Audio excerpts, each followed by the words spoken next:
Hello everyone, welcome back to your channel. आज हम discuss करेंगे नीट 2021 के प्रीवियस ईयर के कुछ प्रॉब्लम। ओके, तो पहला प्रॉब्लम देख लेते हैं, उसके बाद उसका सोल्यूशन करेंगे। Before starting the video I will request you please like, share and subscribe the channel. Okay, so let's start the video. At first problem देख लेते हैं। Pause the video and read the problem carefully. Energy और gravitational constant बोला गया है। E means energy, G for gravitational constant. हमें dimension निकालना है। एनर्जी और ग्रेविटेशनल कांस्टेंट का जो रेशियो है उसका डायमेंशन हमें निकालना है। It's very simple problem. पहले हम देख लेते हैं एनर्जी का डायमेंशन कैसे निकालें और ग्रेविटेशनल कांस्टेंट का डायमेंशन कैसे निकालें। हमें पता है कि मास, लेंथ और टाइम, ये तीन फंडामेंटल क्वांटिटी से हम सारे डायमेंशंस मेनली निकालते हैं।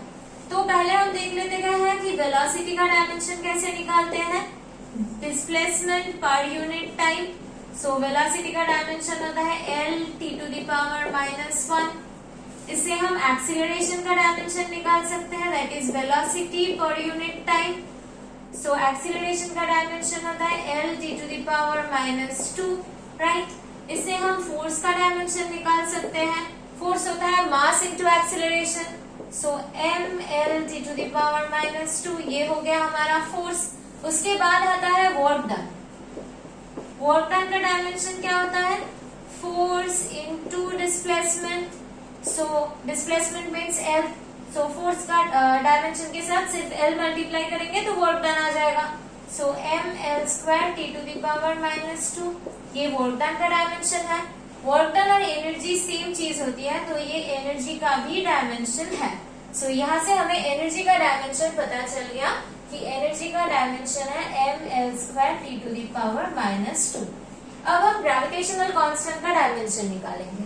हमें न्यूटन्स जो लॉ है उससे पता चलता है that attraction between two bodies, that is the force, gravitational force, is equals to gravitational constant, mass of the first body, mass of the second body divided by distance square. Okay, इसको हम लिख सकते हैं कि G is equals to Fg into r square divided by m1 m2. Fg is a force, gravitational force, तो force का dimension होगा mL (t⁻⁻2). so force का dimension mL (t⁻⁻2). r square means L square, ये मास है, ये मास है, सो यहाँ पर हम लिखेंगे मास स्क्वायर। सो इससे हम लिख सकते हैं G का dimension, that is m1 - 2 t⁻⁻2 L square. So that is m⁻⁻1 t⁻⁻2 L square. So gravitational constant का ये मिल गया हमें डायमेंशन। तो अब हमें डायमेंशन निकालना है E/G। E/G का डायमेंशन कैसे निकालेंगे? E का डायमेंशन हमें पता है, that is mL² (t⁻⁻2). G का डायमेंशन हमें पता है m inverse (t⁻⁻2 L square). So हम इससे कैलकुलेट कर सकते हैं m1 minus of -1, that is +1, L2 - 2 t⁻⁻2 minus of -2, that is +2. So +2 - 2 cancel each other, +2 - 2 cancel each other. So m², उप सॉरी, यहाँ पर एक मिस्टेक हो गया हमारा। यहाँ पर L था, यहाँ पर L² था। 2 + 1, this will be L³। Okay, this will be L³। सो यहाँ पर ग्रेविटेशनल कांस्टेंट का जो डायमेंशन है L³ होगा। सो 2 - 3, ओके, 2 - 3 means -1 और this one will be t⁻0। तो E/G का डायमेंशन हमें मिलता है m² L⁻⁻1 t⁻0। This is the problem dimension वाला। Okay, so I hope it is clear to you. ये सारे डायमेंशन मैंने इसलिए निकाले कि डायमेंशन याद रखना कभी कभी स्टूडेंट्स के लिए प्रॉब्लम हो जाते हैं।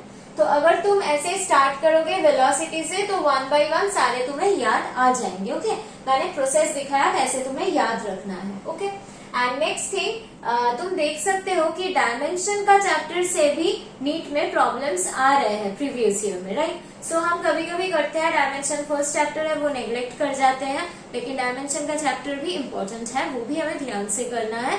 और सारी चीज हम मेमोराइज नहीं कर सकते, तो इस तरह से कैसे निकालते हैं वो प्रोसेस भी जानना जरूरी होता है। हम डायरेक्ट सब कुछ याद रखेंगे, ऐसे रिक्स लेके एग्जाम में जाओगे तो आप खुद ही प्रेशर में आ जाओगे। इसलिए हम प्रोसेस याद रखेंगे तो मिनटों में हम उसको सॉर्ट आउट कर सकते हैं। कोई अगर जी का डायमेंशन याद रखने की कोशिश करे, ऐसे बहुत सारे कांस्टेंट है, कितने याद रखोगे, लेकिन एक्सप्रेशन से कैसे निकालते हैं वो अगर पता हो तो इस तरह का प्रॉब्लम आसानी से कर सकते हो विदाउट प्रेशर लिए हुए। ओके, सो अब सेकेंड प्रॉब्लम देखते हैं। At first see the problem in the screen, then we will start the solution. This is our second problem. Pause the video and read the problem carefully. ये हमारा next question है। ये पता ही चल रहा है ये मैग्नेटिक फोर्स है, उसका एक्सप्रेशन लिखा हुआ है और B का ये एक्सप्रेशन दिया हुआ है, इसका वैल्यू हमें निकालना है। Q का वैल्यू कितना है, 2 का एक्सप्रेशन क्या है, F का एक्सप्रेशन क्या है, सारे दिए हुए हैं, लेकिन B का एक्सप्रेशन नहीं दिया हुआ है। B plus B I cap plus B J cap plus B not K cap, हमें इस B और B नॉट का वैल्यू निकालना है। This is the problem. So यहाँ से हम देख सकते हैं V क्रॉस B करके हमें F मिलेगा, राइट। सो यहाँ से हम लिख सकते हैं that F vector is equals to Q V vector cross B vector, और this is our B vector. Okay, so cross product में क्या होता है, क्रॉस प्रोडक्ट का ये रूल है कि I cap J cap K cap, V का जो एक्सप्रेशन है वो है 2 I cap plus 4 J cap plus 6 K cap, so this will be 2 4 6। Okay, और B का जो एक्सप्रेशन है वो है B I cap plus B J cap plus B nought K cap, so this will be B B B nought. I hope तुम्हें समझ में आया है कैसे लिखे हैं हम। ये है V का x कंपोनेंट, V का y कंपोनेंट, V का z कंपोनेंट। ये है B का x कंपोनेंट, B का y कंपोनेंट, B का z कंपोनेंट। ओके, अब क्रॉस प्रोडक्ट का जो रूल है उसके हिसाब से Q, this is I cap, bracket में लिखेंगे, इस कॉलम को हम बंद करेंगे, this into this minus this into this, 4 into B not minus 6b। Okay, next minus J cap, ये दो कॉलम हम बंद करेंगे, this into this minus this into this, that is 2b not minus 6b, 2b not minus 6b। Next होगा k cap, और k cap में ये दो कॉलम हम बंद करेंगे, this into this minus this into this, 2b minus 4b, that is 2b minus 4b।